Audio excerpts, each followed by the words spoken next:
말씀을 시작하면서 여러분들에게 질문을 하나 드리고 싶습니다. 여러분 하루에 얼마나 기도를 하십니까? 식사기도나 잠자리에 들기 전에 하는 기도를 제외하고 얼마나 하나님 앞에 무릎을 꿇으십니까? 그러면 좀 반대로 기도 생활을 하지 않는 사람이 여러분 생각에는 저 사람이 참 정상적인 신앙생활을 하고 있구나, 여러분 이런 생각을 하십니까? 기도하지 않는 자를 하나님은 어떻게 생각한다고 생각하십니까? 어린 자녀가 부모에게 물어보지 않고 자신의 마음대로 결정하고 판단해서 행동을 한다면은 여러분 그것이 어떨지를 한번 생각해 보시기를 바랍니다. 그 대답은 너무나 당연한 것입니다. 기도하지 못하는 스스로에 대해서 여러분이 오늘 이 시간에 무언가 마음에 무거운 마음이 든다면은, 그리고 내가 기도하지 못하는 것에 대해서 하나님이 깨닫게 주시는 그 음성이 있다면은 오늘 그 음성이 성령의 음성인 줄을 여러분 믿으시기 바랍니다. 우리 안에는 분명히 이 기도에 대한 이 거룩한 부담감이 있습니다. 그것은 내가 예수님을 알고 또 믿고 또 그분과 교제를 시작하고 나서부터 내 안에 있는 부담감입니다. 그런데도 기도의 생활을 한다는 것이 참 쉽지 않은 것 같습니다. 기도의 거장인 바운즈라고 하는 분은 이런 말까지 했습니다. 신앙생활에 있어서 기도를 대신할 만한 것도 없고 기도에 버금갈 만한 것도 없다. 어마어마한 말 같지만 굉장히 공감이 가는 말이라고 생각합니다. 정말 그리스도인들에게 있어서 기도를 빼버리면은 신앙생활은 심장이 멎어버립니다. 그러므로 예수를 믿습니까? 그리고 예수를 믿으면은 반드시 우리는 기도를 해야 숨을 쉬고 살 수가 있습니다. 그리고 기도할 때는 뜨겁게 해야 합니다. 반드시 해야 합니다. 바르게 해야 합니다. 열정을 가지고 해야 합니다. 이것이 바로 우리 신앙생활의 진면모인 것입니다. 얼마 전부터 여러분과 함께 읽는 찬양으로 우리 함께 기도해라는 찬양을 우리가 부르고 있습니다. 저는 이 찬양을 부를 때마다 가슴이 뜨거워집니다. 우리 함께 기도해, 주 앞에 나와서 무릎 꿇고 그리고 두 손 높이 들고 하나님 경배합니다. 이런 고백이잖아요. 그리고 하나님 하늘문을 여시고 그 은혜의 빗줄기를 우리 위에 부어주시옵소서. 마음이 막 뜨거워집니다. 그뿐입니까? 하나님, 그리고 마침내 우리 가운데 이 예배 가운데 임하셔서 의의 빗줄기를 우리 각 심령에게 부어주시옵소서 하는 그 간절한 기도의 제목이 담긴 찬양이기 때문에 저는 이 찬양을 부르면 부를수록 더 간절해지고 온 마음으로 부르게 됩니다. 그런 의미에서 오늘 야고보가 처음 문장을 시작하면서 기도하라 이렇게 하는 권면은 우리 그리스도인들에게 있어서 너무나 당연한 권면이라 할 수가 있습니다. 그뿐만이 아닙니다. 오늘 이 야고보의 권면은 기도하라라는 말과 더불어서 찬양하라, 죄를 고백하라, 진리를 떠난 자들을 돌이켜라, 그리고 가서 그들을 권면하라, 이런 연결된 명령어들이 계속해서 등장하게 됩니다. 그런데 공교롭게도 이 5가지 명령은 모두 우리의 입과 관련되어져 있는 명령어입니다. 우리가 야고보서를 이제 거의 맞춰가는데 이제까지 우리가 살펴본 것처럼 이 야고보에서 제일 많이 언급되고 있는 것이 바로 우리의 입과 관련되어 있는 것입니다. 그런데 그 마지막까지도 입에 대한 권면을 야고보가 하고 있는 셈입니다. 그만큼 그리스도인들에게 있어서 입, 말을 잘 사용하는 것이 얼마나 중요하고 야고보도 이 사실에 대해서 얼마나 민감하게 생각하고 있는지를 우리가 보게 된다고 할 수가 있습니다. 그래서 오늘 우리가 읽은 이 본문을 한마디로 좀 한 문장으로 결론부터 좀 정리해 보자면은 우리가 가진 입을 가지고 어떻게 사용하는 것이 바른 것인가 하는 그 이야기를 우리에게 들려줍니다. 가장 선한 입의 사용이 여러분들은 무엇이라고 생각하십니까? 입 잘 먹고 또 좋은 말 해주고 이런 것이라고 생각할지 모르겠지만 오늘 본문은 그것이 하나님을 향해서 기도하는 것이고 그리고 그것이 하나님을 향해서 찬송하는 것이다 라는 말로 결론을 맺고 있습니다. 하나님 앞에서 함께 기도하는 것이 얼마나 아름답겠습니까? 하나님 앞에서 이 부족한 입술이 주님을 향해서 간절히 무릎을 꿇고 또 마음의 생각들을 아뢰고 또 그분과 그 입술을 통해서 고백하고 또 그분의 음성을 듣는 것이 여러분 얼마나 복된 일인지 모릅니다. 세상에 수많은 사람들이 있지만 그 많은 사람들이 다 그렇게 할 수 있는 것이 아니고 특별히 하나님 앞에 부름을 받은 사람들, 특별히 주님을 나의 주님이라고 고백할 수 있는 사람들만 가지고 있는 특권이 바로 그분과 우리의 입술을 가지고 교제하는 것이기 때문에 그렇습니다. 그런데 우리는 이 귀한 입술을 가지고 사람들을 비난하고 정죄합니다. 그리고 판단하고 욕을 합니다. 여러분, 그것이 얼마나 잘못된 것인지 오늘 본문이 우리에게 말씀해 줍니다. 먼저 우리 13절을 우리 한 번 더 읽어보도록 하겠습니다. 같이 읽습니다. 너희 중에 고난당하는 자가 있느냐? 그는 기도할 것이요. 즐거워하는 자가 있느냐? 그는 찬송할지니라. 간단히 얘기하면요, 고난당할 때 어떻게 하라고요? 기도하라. 즐거울 때 뭐라 그럽니까? 찬송하라. 다시 한번요. 고난당할 때 기도하라. 즐거울 때 찬송하라. 꼭 기억하십시오. 당연한데 우리가 그렇게 하지를 못합니다. 우리는 고난당할 때 걱정합니다. 그리고 고민하고 불평합니다. 주변에 있는 사람들에게 짜증을 부리고 하나님을 원망합니다. 즐거울 때도 마찬가지입니다. 즐거우면 하나님이 떠오릅니까? 그렇지 않은 것 같아요. 그냥 그 즐거움에 도취되어서 만끽하며 살아갑니다. 그런 우리의 연약함을 알기 때문에 고난당할 때 기도해라. 즐거울 때 그 즐거움을 주신 하나님을 찬양하라. 이렇게 야고보가 말하고 있습니다. 특히 13절 이 말씀에서 우리가 구분해서 생각해 보아야 할 것은 그 고난이 어떤 종류의 고난인가 하는 것입니다. 내가 당하고 있는 고난은 경제적인 어려움인데, 내가 당하고 있는 고난은 관계의 어려움인데, 가족이 깨어지고 이웃과 원수가 되어지고 여러 가지 작고 큰 일들로 인해서 마음이 상해서 스트레스가 쌓이고, 그리고 무엇인가 내 안에서 분노가 참지 못해서 이것들이 폭발되어지는 이러한 고난인데, 오늘 이 고난은 야고보가 겪고 있는 고난을 이야기합니다.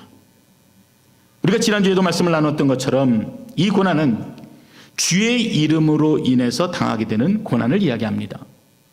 예수님을 잘 믿는다는 것 때문에 당하는 고난이에요. 내가 예수의 사람답게 살기로 결정한 것 때문에 당하는 고난입니다. 그래서 초대교회 시대 때에 야고보가 구별되어져서 이제 나는 하나님의 사람으로 예수님의 백성으로 살겠다고 다짐하고 나서 그 인생 가운데 닥치는 많은 어려움들을 이야기하고 있습니다. 사람들로부터 손가락질 당하고 외면당하고 핍박당하고 가진 것들을 다 잃어버리고 생명의 위협까지 받는 그런 고난입니다. 그런데 이런 고난은 모양만 조금 다를 뿐이지 여전히 우리 주변에 가득합니다. 왜냐하면 본질상 2000년 전이나 지금이나 세상은 변하지 않았기 때문입니다. 믿는 자들을 핍박하고 조롱하지요. 복음이 확산되는 것을 가로막습니다. 자신의 기득권을 결코 내려놓으려고 하지를 않습니다. 그런데 2000년 교회사를 살펴보면은 교회가 정치와 결탁이 되면은 소위 정치인들이 교회의 뒤를 봐주고 교회는 평안합니다. 그때처럼 교회가 타락한 때가 없었다 하는 것이 교회사의 증언입니다.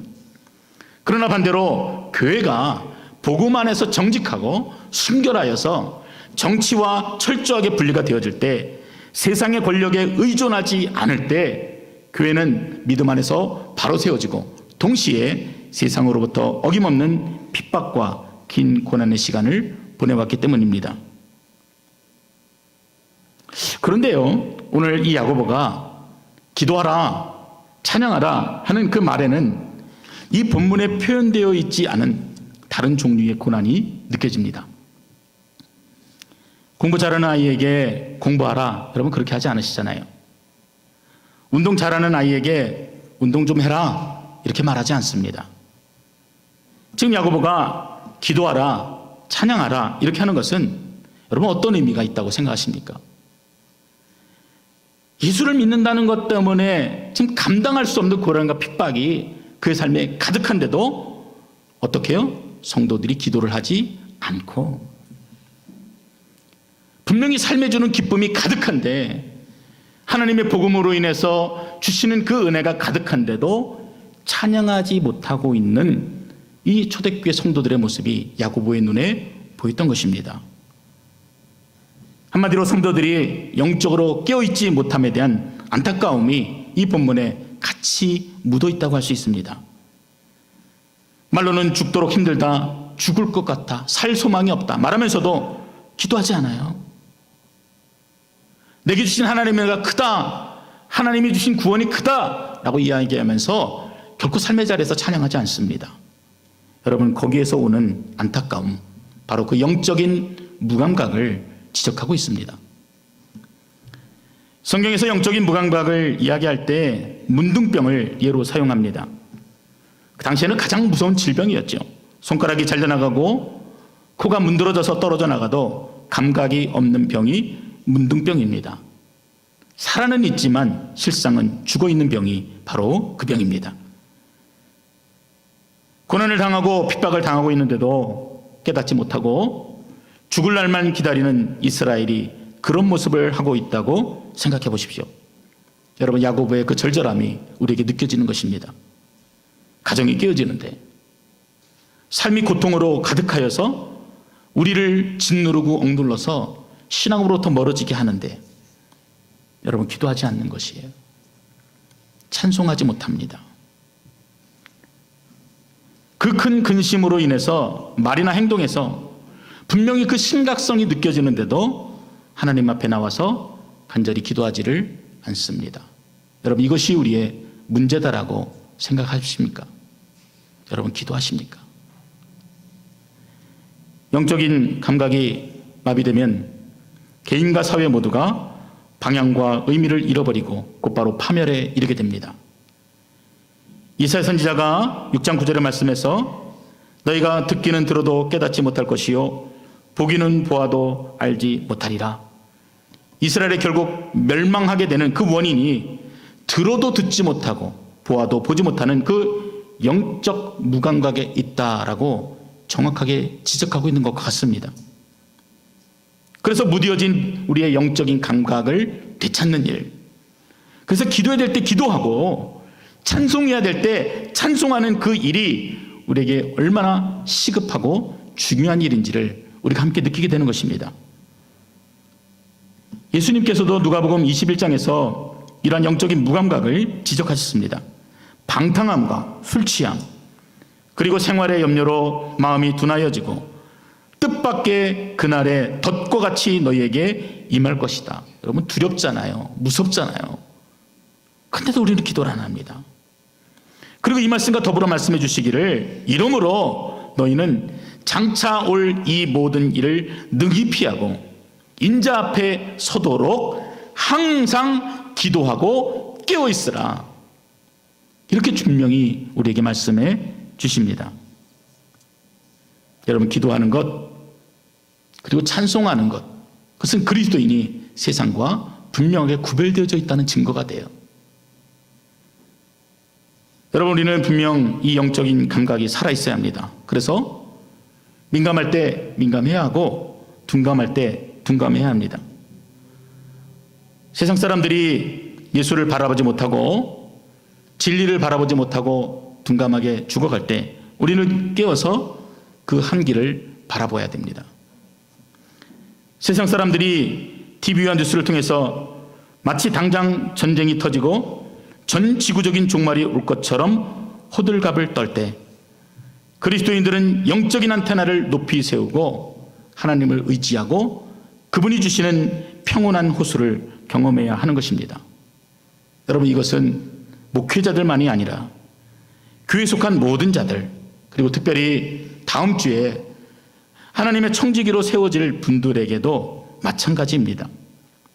여러분, 사소한 일에 민감하지 마시고 영적인 일에 민감할 수 있기를 바랍니다.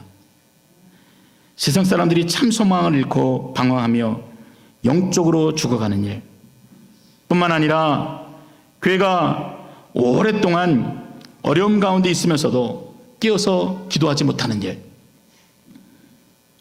교회가 함께하는 그리스도의 백성들을 돌아보지 못하고 그들이 함께 예배하지 못하는데도 마음을 주지 못하는 일에 안타까워할 수 있기를 바랍니다. 뿐만 아니라 우리 영혼이 말라가고 소멸되어져 가는 일에 민감하셔야 합니다. 교회에 속한 아이들이 참된 믿음으로 양육되어져 가는 일 가운데 여러분이 민감하셔야 돼요. 까다로우셔야 됩니다. 복음을 위해서 희생하고 복음을 위해서 전심을 다하는 일에 우리가 분명 민감함을 유지해야 합니다. 그래서 아버지의 마음을 깨닫는 것이 바로 영적인 민감함이라고 할 수가 있습니다. 또한 그리스도인들에게는 둔감해야 할 일이 있습니다. 타인을 비방하는 일, 흉보고 손가락질을 하는 일에는 여러분 문둥병이 되시기를 바랍니다. 돈을 사랑하고 절제하지 못하고 방탕하고 교만한 일에는 철저하게 무감각한 자가 되셔야 하는 것입니다. 자, 그러면은 여러분 이제 이런 마음의 생각을 우리가 마음에 가졌는데 오늘 본문이 우리에게 또 한 가지 이야기하는 것은 그렇다면은 기도를 해야 된다는 것을 알고 찬양해야 된다는 것을 우리가 분명히 안다면은 어떻게 기도하고 찬양하는가, 거기에 대한 두 가지 답을 우리에게 제시합니다. 자, 먼저 우리 14절을 한번 읽어보겠습니다. 같이 읽습니다. 너희 중에 병든 자가 있느냐? 그는 교회의 장로들을 청할 것이요 그들은 주의 이름으로 기름을 바르며 그를 위하여 기도할지니라. 여기서 이제 교회 장로들이라고 얘기하는 것은 어떤 특정한 직함이 아니라 교회 안에 있는 신앙이 성숙한 자들을 의미합니다. 뭐 목회자가 될 수도 있겠죠. 그렇지만 성숙한 자를 말하는 것이에요. 이분들에게 기도의 도움을 받으라 이렇게 말합니다. 자, 그러면 누가 성숙한 자이겠습니까? 교회 한 20년 30년 다니신 분이 성숙한 자라고 생각하십니까? 여러분 어떻게 생각하십니까? 성숙한 자는 민감할 때 민감하고 둔감할 때 둔감한 자입니다. 기도 부탁을 받으면은요, 여러분 그 기도를 여러분의 마음에 잘 가지고 분명히 구별해서 기도하셔야 돼요. 우리 그리스도인들이 하는 가장 많은 실수, 거짓말 중에 하나가 뭔지 아십니까? 내가 기도해 줄게 하는 그 이야기입니다. 분명히 기도해 준다고 말을 해놓고선 그 이야기를 옆 사람에게 이야기하고 또 주변의 사람들에게 전달해서 마치 비밀스러워야 될 그 기도 제목이 소문이 되어지는 것처럼 우리 주변에 퍼져나갑니다. 기도 제목을 들었다면 하나님과 나와의 골방에 여러분들이 들어가셔야 돼요. 그래서 하나님과 독대하셔야 합니다. 그리고 그분 앞에 마치 이 이야기가 나의 간절한 절절한 기도 제목인 것처럼 하나님께 내려놓고 구할 수 있는 여러분들이 되셔야 합니다. 야고보는 바로 그러한 자들에게 기도를 부탁하라고 말하고 있는 것입니다. 자, 그리고 그렇게 부탁받은 자들은 주의 이름으로 기름을 바르며 기도하라 이렇게 말합니다. 여기 기름을 바르라는 말이 어떤 의미인지는 학자들마다 의견이 조금씩 다릅니다. 그런데 당시의 기름은요, 감람류를 가지고 말합니다. 근데 이 감람류는 당시 어떻게 쓰였냐면은 치료를 위한 약품으로 이 감람류를 사용했습니다. 복통이나 진정제나 배변 설사제나 이런 내복제로 사용하기도 했고 또 멍이나 상처를 치료하는 외상용으로도 이 감람류가 사용되어져 왔습니다. 그래서 이 주의 이름으로 기름을 바르라 라고 할 때는 직접적인 치료의 의미가 담겨져 있습니다. 가끔씩 성도분들이 제게 여쭤보는 것들이 이런 것들이 있습니다. 목사님, 어려운 일이 있습니다. 건강이 안 좋아요. 다리가 부러졌어요. 근데 병원에 안 가고 기도만 하면 안 될까요? 암이 있습니다. 항암 치료 받지 않고 기도로 병을 고치고 싶습니다. 어떻게 생각하십니까? 이렇게 말씀하시는 분들이 있습니다. 이분들은 일반 계시의 영역을 잘 이해하지 못하시는 분들입니다. 사랑하는 성도 여러분, 하나님께서 세상을 만드신 거 믿으십니까? 예, 믿으세요? 그 만드신 세상 가운데 우리를 의사로도 세우시고 또 간호사로도 세우시고 또 각자 맡은 일터의 일꾼으로 세우셨음을 여러분 믿으십니까? 아멘. 우린 다 그렇게 믿어요. 그러면은 그분들도 또 그분들이 하시는 치료의 영역도 하나님의 일이다라고 할 수가 있습니다. 그래서 병원에 가고 약을 먹고 수술을 받고 치료를 받는 이 모든 일들이 하나님의 긍휼하심 안에 있다라고 우리가 믿는 것입니다. 이것이 바로 일반 계시 영역이에요. 무조건 그냥 기도원에 들어가가지고 그냥 기도만 해서 나을 수도 있지요. 여러분, 그런 것은 우리가 좀 약간 좀 배제를 하고 우리가 진지하게 이 문제를 바라볼 수 있으면 좋을 것 같습니다. 그래서 무엇이 바르냐가 아니라 둘 다 하나님께서 허락하신 영역이므로 기름을 바르고 기도하는 이 두 가지가 우리에게 함께 병행이 되어져야 하는 것입니다. 다시 말하면은 최선을 다해서 치료하고 또 의술의 도움을 최대한 받고 동시에 하나님 앞에 전심으로 기도하는 이 두 가지 일들이 우리에게 다 필요하다고 할 수가 있습니다. 이것이 바로 야고보가 말하는 바른 기도인 것입니다. 어떤 학생이 시험을 앞두고 있습니다. 공부를 하지 않고 기도만 하였다면 그 결과는 너무도 뻔한 것입니다. 예전에도 제가 이 예화를 말씀드린 적이 있는데 어느 신학생이 시험을 보는데 전혀 모르겠는 문제가 나왔습니다. 그래서 답을 이렇게 적었습니다. 하나님만 아십니다. 그랬더니 교수님이 그 채점지에다가 이렇게 답을 적었습니다. 하나님 100점, 너는 빵점. 이렇게 적었습니다. 그리스도인에게 최선의 기도는 병행하는 것입니다. 공부도 열심히 하고 기도도 열심히 하는 것입니다. 늘 속썩이는 미운 남편이 달라질 수 있도록 기도만 하는 것이 아니라 야고보서 5장의 말씀처럼 남편에게 복종하기를 주께 하셔야 합니다. 남편도 아내 사랑하기를 주께서 교회를 사랑하심 같이 사랑할 수 있어야 하는 것입니다. 그래야 달라지죠. 여러분, 삶이 달라지지 않는데 여러분 어떻게 그 모습을 통해서 그 사람이 변화될 수가 있겠습니까? 두 가지 다 필요해요. 전심으로 사랑하고 전심으로 기도하십시오. 그럴 때 15절의 말씀처럼 믿음의 기도가 병든 자를 구원하고 또 주께서 그를 일으키시는 그 역사를 보게 되는 것입니다. 바른 기도는 이처럼 기름을 바르며 기도하는 것이고 또 두 번째는 서로 기도하는 것입니다. 16절 말씀입니다. 그러므로 너희 죄를 서로 고백하며 병이 낫기를 위하여 서로 기도하라. 의인의 간구는 역사하는 힘이 큼이니라. 자, 서로 기도하는 자가 의인으로 연결되어 있습니다. 그러니까 그 기도하는 자가 의인이다라는 말이에요. 여러분, 근데 제가 여러분을 위해서 기도한다고 제가 의인입니까? 여러분, 그렇지 않아요. 아니면은 타인을 위해서 열심히 중보하는 자가 의인입니까? 그렇지 않습니다. 여기서 말하고 있는 의인은 하나님의 은혜를 입은 자를 말합니다. 우리가 처음에 불렀던 찬양을 여러분 기억하십니까? 하나님의 은혜의 빗줄기 간절히 구하고 또 하나님은 은혜 주셔서 이 자리에 있다라고 고백하고 동시에 고백한 것은 내가 그러한 자격이 없다라는 것을 우리가 입술로 고백했습니다. 여기서 의인이라고 하는 것은 이처럼 자격 없는 자가 하나님의 일방적인 그 은혜로 의롭다라고 칭함을 받은 자를 가리켜서 의인이라고 얘기하고 있습니다. 이것을 교리적으로 칭의 이렇게 부릅니다. 자격 없는 자가 100% 하나님의 은혜로 의롭다 하심을 받았다라는 것입니다. 자, 그런 자들은 어떻게 기도한다는 것입니까? 서로 죄를 고백하고 서로 기도합니다. 왜 서로 고백해야 한다고 여러분 생각하십니까?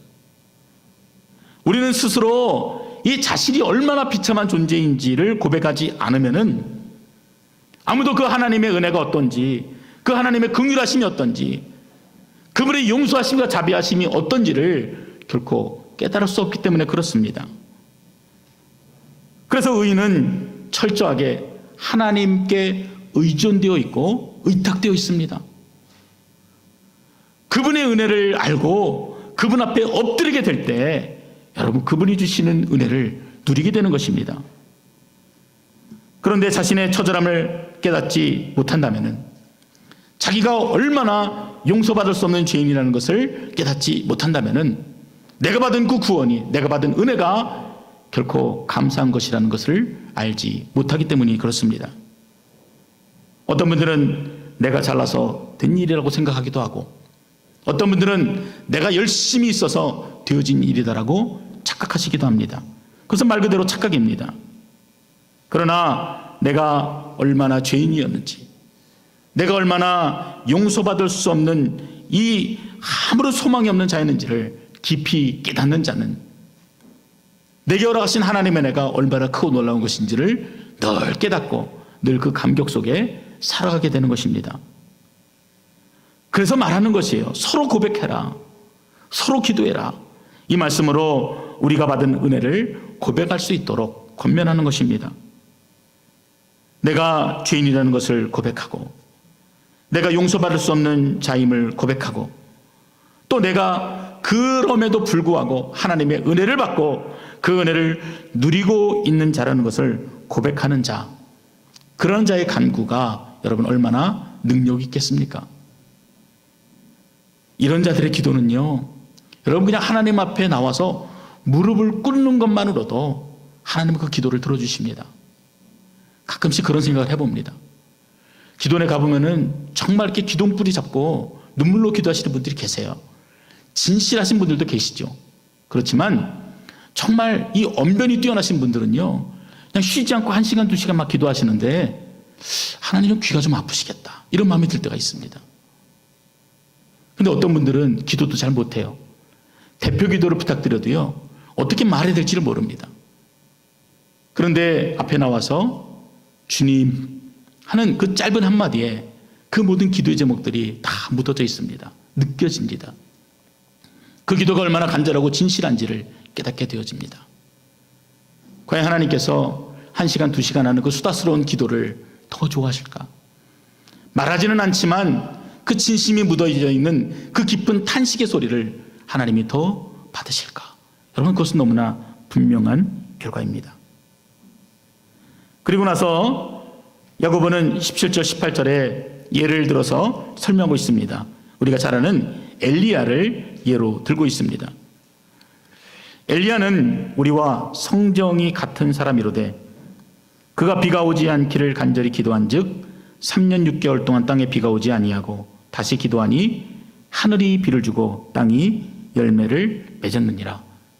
여러분, 여기에는 이 엘리야가 얼마나 능력이 뛰어난 사람인지, 아니면 얼마나 혈통이 좋은 사람인지, 바울처럼 얼마나 많이 배웠는지를 얘기하고 있지 않습니다. 뭐라 그럽니까? 우리와 성정이 같은 사람이다, 이렇게 말합니다.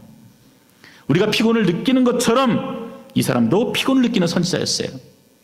우리가 배고픔을 느끼는 것처럼 배고픔을 느끼는 선지자였습니다. 우리가 잠을 이기지 못하는 것처럼 그도 잠을 이겨야 기도할 수 있는 자였습니다. 엘리야뿐입니까? 그에게 나타난 여러 선지자들을 보세요. 예레미야나 이사야나 에스겔이나 하박국 같은 선지자들도 굉장히 쉽게 낙담하고 쉽게 포기하고 쉽게 넘어지는 그런 사람이었습니다. 그런데 이들에게는 공통점이 있어요. 다 한결같이 우리와 똑같은 본성을 지닌 자였지만 자식에게 주어진 어떤 상황과 환경 속에서도 굴복하지 않고 하나님 앞에 엎드렸다는 것입니다. 무릎을 꿇었어요. 육신적 피곤과 싸우면서 기도에 힘썼고, 기도에 방해되는 것이 있다면 그것이 무엇이든 내려놓을 줄 알았습니다. 자신을 의지하지 않고 오로지 하나님의 음성에 귀 기울이고 순종하기를 기뻐했던 자들이 오늘 본문에 여러분들에게 소개해드렸던 이러한 자들의 모습이었다는 것입니다. 여러분, 이러한 자가 하나님 앞에 철저하게 의지하는 자가 하나님 비를 멈추게 해주십시오, 이렇게 간절히 기도하는데 여러분, 하나님이 그 기도를 외면하시겠습니까? 그렇지 않아요. 그래서 비가 멎었어요. 그리고 또 간절히 기도하면은 다시 하나님이 그 비를 내려주셔서 온 대지를 풍성하게 적셔 주셨습니다. 여러분, 그것이 우리가 말하는 기도 응답이에요. 우리는 과정을 별로 중요하게 생각하지 않습니다. 동기를 중요하게 생각하지 않습니다. 열심과 열정을 생각하지 않아요. 아, 그래, 내가 이만큼 기도했으면 하나님 내게 반드시 이렇게 응답하셔야 되는 결과만을 바라보고 따라가다 보니까 우리가 잘못된 신앙생활로 치닫게 되어지는 것입니다. 오늘 본문도 그렇습니다.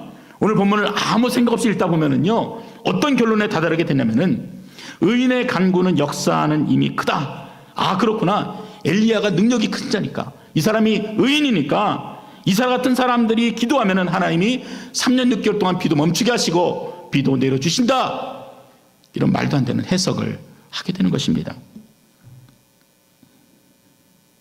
자신의 죄인됨을 철저하게 깨닫는 자, 그리고 하나님의 은혜를 철저하게 구하며 그 앞에 철저하게 엎드리는 자, 그런 자가 바르게 기도하는 자입니다. 반대로 잘못된 기도, 응답되지 못하는 기도는 사람의 의를 내세우는 기도입니다. 하나님, 제가 요즘 열심히 믿습니다. 하나님, 제가 얼마나 봉사 열심히 하시는 것 아시잖아요. 제가 밤을 새워 기도하고요, 헌금도 제가 얼마나 많이 하는지를 아시지요. 그러니 제 정성을 보아서라도 제 기도를 들어주세요. 마음에 찔리시는 분들이 계시죠. 이게 말만 조금 다르지요. 우리가 그렇게 기도합니다. 근데 이런 기도를 하나님이 들으신다면 어떻게 응답하실까요? 여러분, 너무나 뻔하지 않습니까? 영국의 크리스천 투데이지에 하나님이 듣지 않으시는 3가지 기도라는 제목의 글이 실렸었습니다. 첫째는 자신을 앞세우는 교만한 기도. 두 번째는 이기적이고 정욕적인 기도. 그러니까 정욕적인 것을 구하는 것. 하나님, 로또 맞게 해주세요. 이런 기도 말이죠. 세 번째는 기도하면서도 믿지 못하는 두 마음의 기도. 이것들을 이야기합니다. 우리의 기도가 여기에 머물러 있다면, 그리고 오늘 이 시간을 하나님께서 내게 정말 깨닫게 해주시는 그 마음이 있다면 여러분, 그 음성을 들으실 수 있기를 바랍니다. 기도할 때 바짝 엎드리셔야 해요. 하나님, 나는 아무것도 아닙니다. 내가 한 일은 내어놓기도 부끄럽습니다. 그래서 이 시간 내가 지금 바랄 수 있는 것은 하나님의 그 간절한 손길, 그것을 기대하게 됩니다. 하나님의 은혜밖에 없습니다.